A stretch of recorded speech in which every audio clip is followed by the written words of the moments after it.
Latest episode দেখুন একদম add free.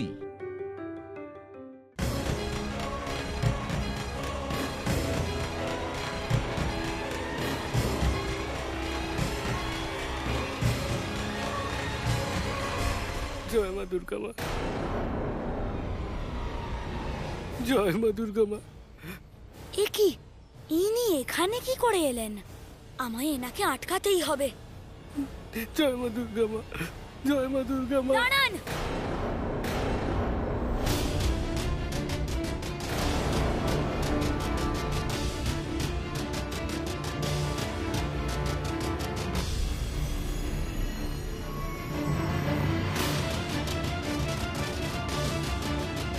কে এই ব্যক্তি? ওই এখানে কি করে এলো?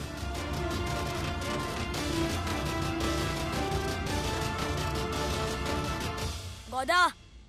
ওম নমো ভগবতে বাসুদেবায়, বাসুদেবায়, বাসুদেবায়, বাসুদেবায়।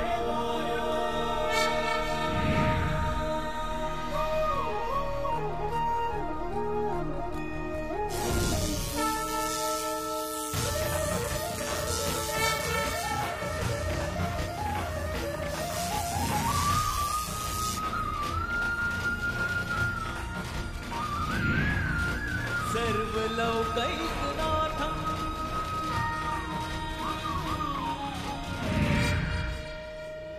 ॐ नमो भगवते वासुदेवाय,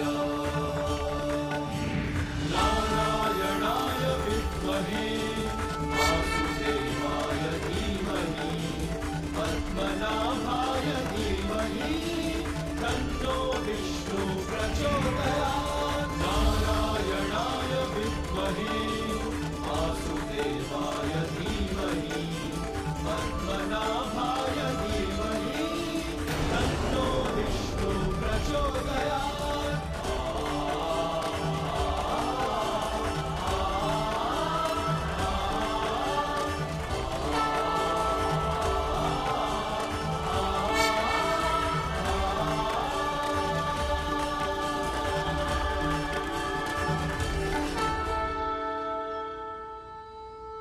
কে তুমি? আর এখানে কেন এসেছো? নিজের রোগ ঠিক করাতে এসেছিলাম। আপনাকে অনেক অনেক ধন্যবাদ। আপনি আমার রোগ ঠিক করে দিয়েছেন। আপনার রোগ আমি না, মা দুর্গাই ঠিক করেছেন।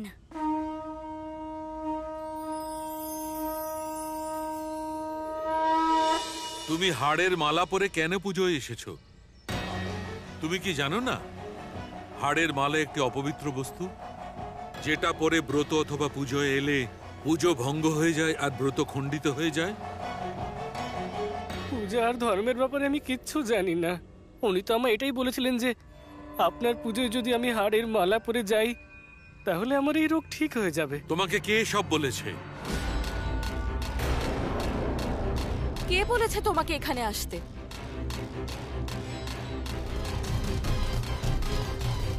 এই মূর্খ আমার নাম বলে দেবার আগে আমাকে নিজের সপক্ষে কোনো যুক্তি দাঁড় করাতে হবে।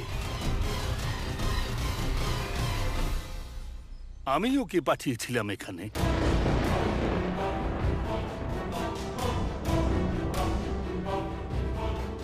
সমস্ত দোষটাই আমার দেবী অনুসূয়া। আশ্চর্য, একজন আচার্য হয়ে আপনি আমার পুজো অপবিত্র করার জন্য ওকে পাঠিয়েছেন?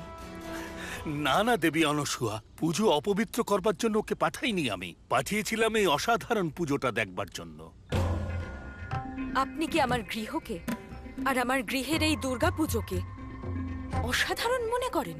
না, সত্যিই তো আপনার সন্তানরা শিব, দেব আর নারায়ণ এরা অসাধারণ।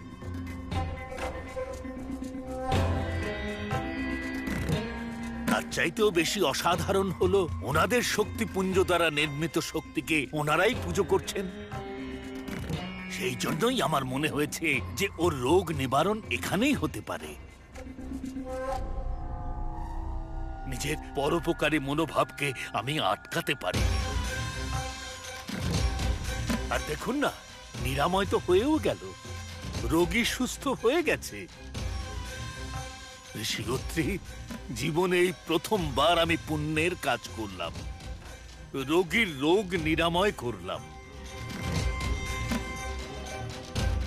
আরে চলো বাবা, দেবী অনসূয়ার গৃহে অসাধারণ ঘটনা ঘটেছে, সবাইকে বলতে হবে, চলো সবাইকে দেখাতে হবে, চলো চলো চলো চলো এখান থেকে।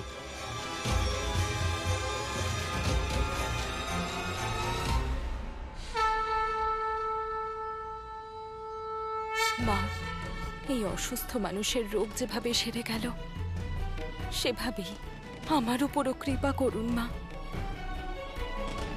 আমার সন্তানদের সব সময় আমার কাছে রাখবেন, কখনো দূরে যেতে দেবেন না। মায়ের কৃপায় বিপদ কেটে গেল। এসো, এবার বাকি পুজোটা শেষ করে নিই। হ্যাঁ, অবশ্যই। দেবী পার্বতী, তুমি কি করে জানতে পারলে যে মাংস বেলপাতায় পরিণত হবে?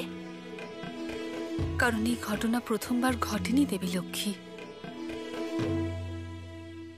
তফাৎ শুধু এটুকুই যে আজ পথিকের সামনে শিশু ভোলানাথ আছেন।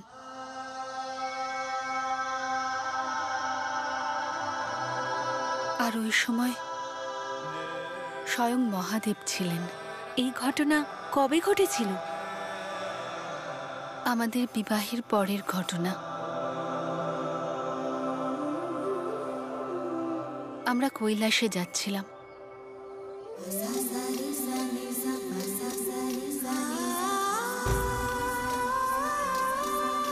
তখনই আমরা বনের পথে দেখলাম যে একজন শিবলিঙ্গকে আমিষ ভোগ অর্পণ করছেন। জয় হোক মহাদেবের, জয় হোক, জয় হোক মহাদেবের, জয় হোক, জয় হোক মহাদেবের, জয় হোক। আপনার এই ভক্তের পুজো গ্রহণ করুন মহাদেব। এটা কেমন অধর্ম মহাদেব? ও আপনাকে অপমান করছে, অপবিত্র বস্তু আপনাকে ভোগ হিসেবে নিবেদন করছে। আমি এখনই গিয়ে ওই মূর্খই অজ্ঞানীকে থামাচ্ছি।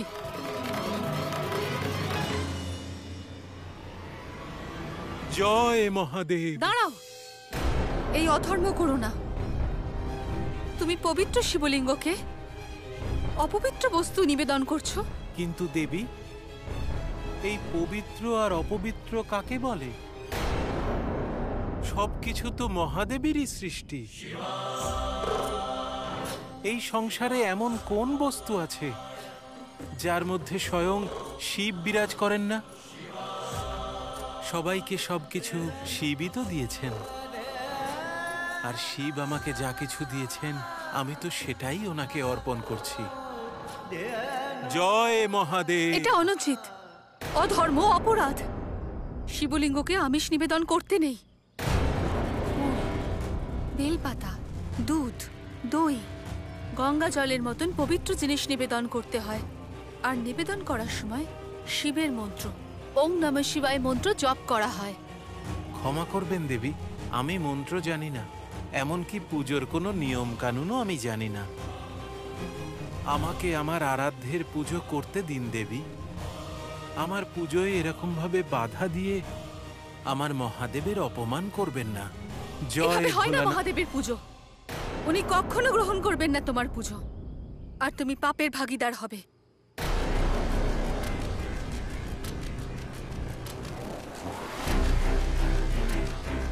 তাহলে এখনই তার পরীক্ষা হোক।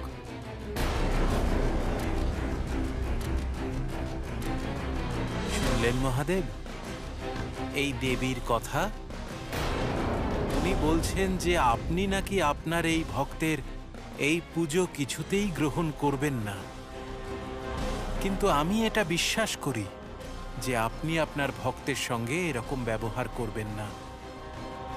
আপনি অবশ্যই গ্রহণ করবেন আপনার এই ভক্তের পুজো।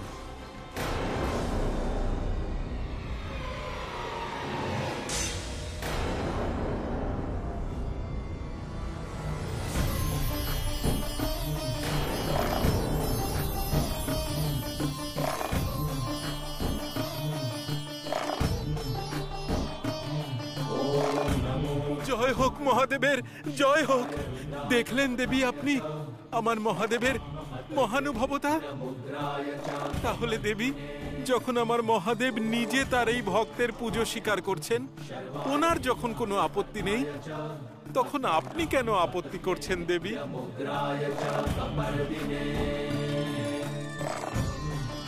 প্রভু,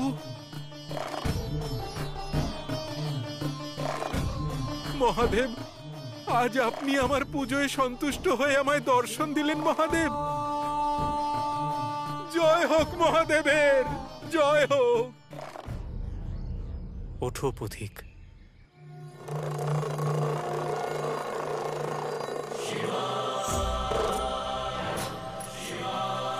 অবাক হয়ে যেও না পার্বতী, পুজো কোনো নিয়ম নয়, শুধুই ভক্তি। আর ভক্তি দিয়ে করা পুজো সর্বশ্রেষ্ঠ এবং সর্বস্বীকার্য হয়। কেমন ভক্তি?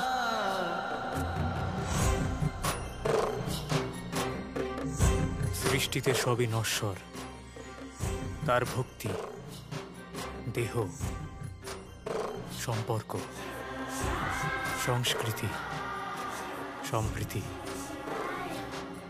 সব। এই সৃষ্টিতে সবকিছুই সমান, কেউ শ্রেষ্ঠ নয়, কেউ লঘু নয়, না কেউ আপন আর না পর। মানুষ ফুলকে সুন্দর ভেবে ভগবানকে নিবেদন করে, কিন্তু কয়েক মুহূর্ত পরেই সেই ফুল শুষ্ক হয়ে যায় আর দুর্গন্ধ ছড়ায়। মানুষ পবিত্র হওয়ার জন্য স্নান করে, কিন্তু দেহ তার ভেতরে ক্রমাগত দূষিত বস্তু তৈরি করতেই থাকে। তাই স্নান করে পবিত্র হওয়া যায় না পার্বতী। এই সম্পূর্ণ সৃষ্টিতে কিছুই অপবিত্র নয়। পরমাত্মা দ্বারা নির্মিত সব কিছুই পবিত্র। যদি আত্মা পবিত্র হয়, শুদ্ধ হয়, নির্মল হয়, তবে সবই পবিত্র। তাই না স্নান প্রয়োজন, না ধ্যান অনিবার্য।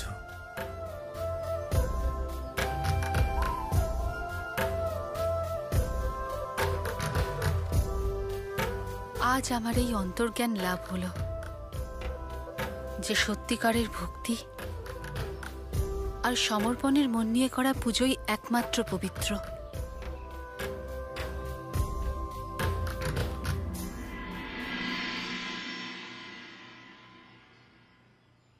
তাই এই পথিককে দেখে আমি চিন্তিত হচ্ছি না, কারণ আমি জানি আজও সেটাই হবে যা অতীতে হয়েছে। মিত্র,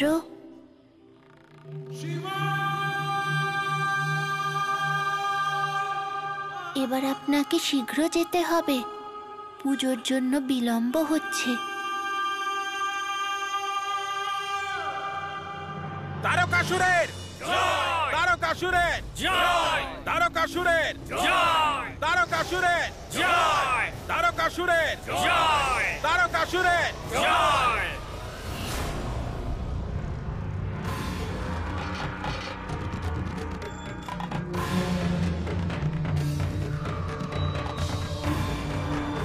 আমার বীর অসুর সৈন্যগণ, সময় হয়েছে সমগ্র জগৎ সংসারের অসুর জাতির জয় জয়কার করার। অসুরদের ধর্ম হলো পৃথিবীর বুক থেকে ধর্মকে নাশ করা, পূজা পাঠ, জপ তপস্যা, এমনকি যজ্ঞেরও নাশ করা, সবকিছুর বিনাশ। আর সেই কাজের জন্যই আমি তোমাদেরকে ডেকে পাঠিয়েছি।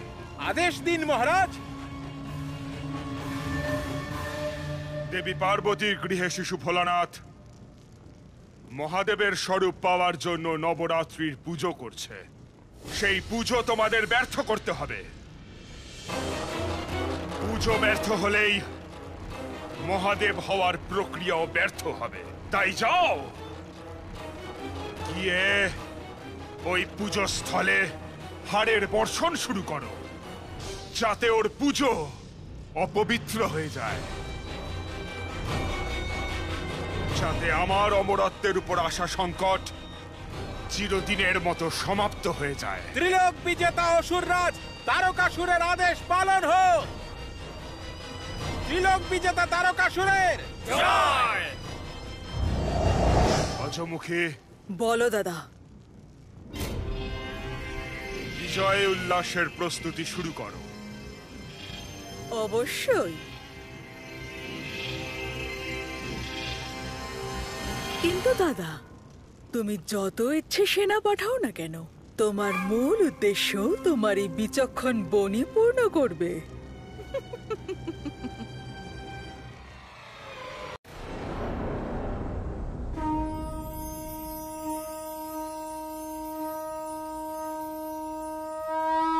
হে দেবী দুর্গা, তোমার নামেই সমস্ত শক্তি, যা জপ করলে সমস্ত সংকট, সমস্ত বাধা, সংসারের সমস্ত কষ্ট দূর হয়ে যায়, সমস্ত মনোকামনা পূরণ হয়।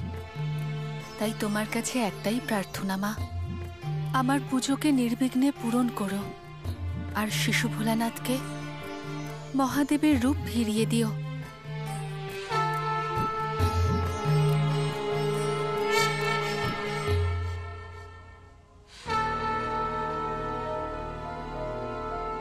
মনে রাখবেন, পূজার মধ্যে স্থান ত্যাগ করলে পূজা খণ্ডিত হয়।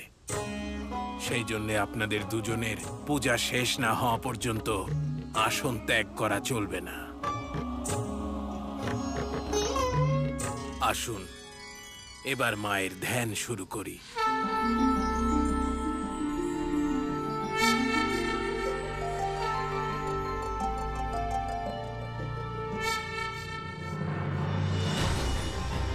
তারকাসুরের জয়! তারকাসুরের জয়! তারকাসুরের জয়! তারকাসুরের জয়! তারকাসুরের জয়! আচার্য, এ তো অসুর সৈনিক, মনে হয় আক্রমণ করতে আসছে। আমি এখনই কি দেবী অনুসুয়াকে জানাচ্ছি। দাঁড়াও, তোমার এ কথা ওদের গিয়ে জানাবার প্রয়োজন নেই। তুমি প্রথমে গিয়ে গুরুকুলে কথা জানাও যে আমি না বলা পর্যন্ত কেউ যেন বাইরে না আসে। ঠিক আছে, যাচ্ছি, কিন্তু আপনি ত্রিদেবকে অবশ্যই জানিয়ে দেবেন, কারণ ওরাই বিপদ থেকে বাঁচাতে পারবে। হ্যাঁ হ্যাঁ, জানিয়ে দেব। এখন তুমি যাও।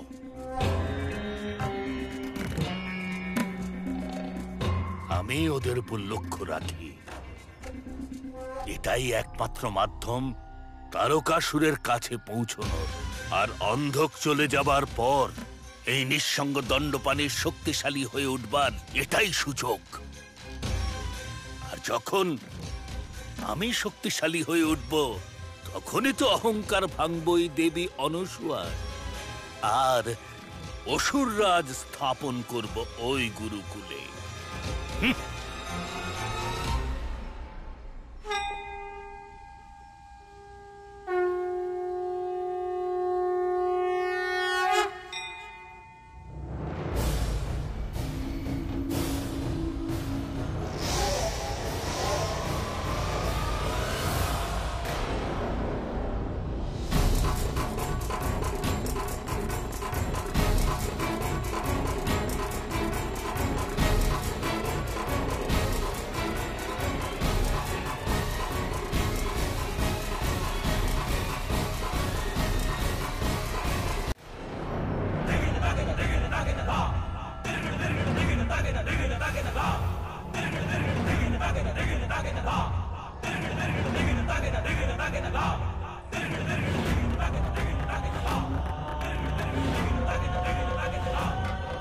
আচ্ছা,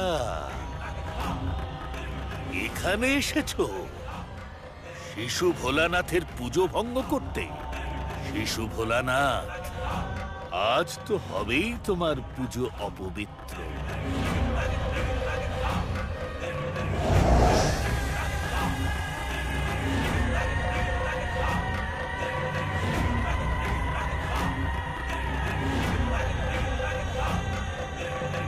কেমন কঠিন সময় উপস্থিত হয়েছে। এবার কি করব? যদি উঠে যাই তাহলে পুজো অসম্পূর্ণ থাকবে, আর যদি না উঠি তাহলে কিভাবে সংকট দূর হবে?